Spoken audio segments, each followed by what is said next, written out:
video, not really install, more just like, hey, look what I got kind of video. So I had Banks see if they live up to their warranty, quote unquote, with the fins. So my old one, the fin on the bottom was breaking. It must have hit something, a rock or something. But that part was coming off. And so I called them up, told them, you know, what was going on, sent my order number from last video. It was 5 or 6 years ago, something like that. I don't know.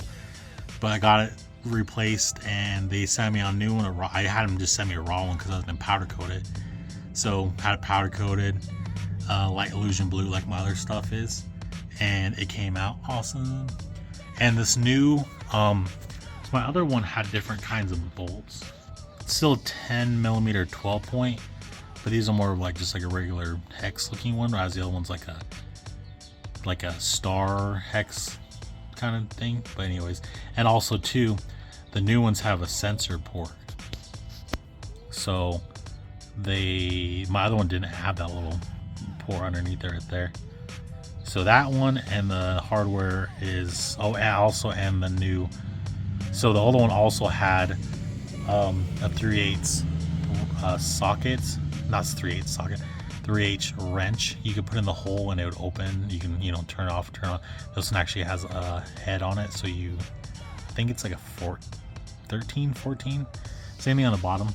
It's the same thing. It's not where you just put a 3/8 wrench in it, in it.